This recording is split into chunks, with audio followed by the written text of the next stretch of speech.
Today I will be talking about how to create an Excel sheet. The first thing I did was input all the important informations like room type, for an example, B&B and single room. Then I also imported the days of the week so I know which customers and how many customers have stayed for the entire week. The next thing I did was I started importing all the important information like which customers and how many customers stayed on Monday. I did this for the rest of the week as well, as you can see here. Then the next thing I did was I started adding up the sums and things. So this is the simple code to add up the entire column for total bookings for single rooms. The next thing I did is I took the square and dragged it across, which will give me a total for single room, twin room, double room, family room. The next thing I did was I ended up doing the room money. So it is the B&B, HB and FB put together to give me a total for how many people stayed and how much it would cost. As you can see, the equation for this is a little bit more complicated. This is just it would be a basic timesing, but because the data is out here, and to make it easier to drag across here, we needed to add in the dollar signs to make sure it doesn't move across, but it moves down instead. Okay, the next thing I did was I did daily bookings. This is the total of each individual rooms. The sum is quite simple. All I did was I typed in equals sum and then I highlighted from here to here, and then it inputted from B8 to E8. And I pressed enter and it would give me the total. Okay, the next thing I'll be talking about is similar to daily bookings. It's daily money. It's the same sum, it's just adding up from B9 all the way to E9. This will give me the total. The next thing I did is food choices. This is just the total of B&B added up, HB added up, and FB added up.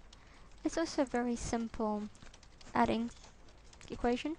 So all you do is you put in equals sum bracket and then drag it from here to here and then close bracket and then enter. It will give you the total for B&B.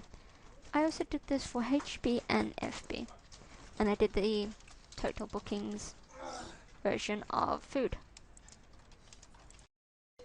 Okay, the next thing I did was food choice money for B&B, HB and FB.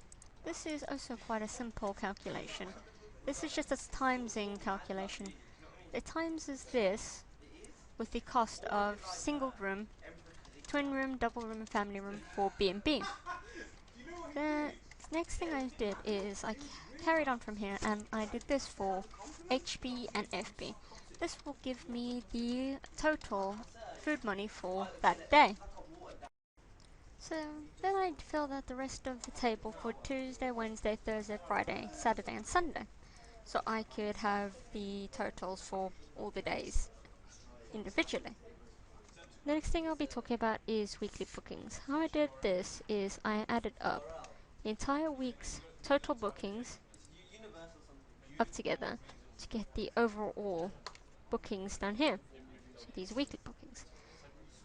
As you can see, the sum up here is the sum I used to add up. The next thing I did was the weekly bookings. This will give me the overall total for here. This is everyone who stayed at the hotel for the entirety of the week. The last things I did was I added up food choice, which is the same as adding up the weekly bookings. I just added up all of these totals here to get the overall 170. I added up daily money to get the overall money for the week for how many guests stayed over. How I did this is I did a simple add sum. So I added up the total money for that day, and I added like the entire week up to get me the total of down here. This is the sum, as you can see up here. The last thing I did was I added up food choice money. This is exactly the same equation as the weekly money intake. So if you see here, this is everything I added up. This will give you the total overall money, and this was the last thing I did to finish off my Excel sheet.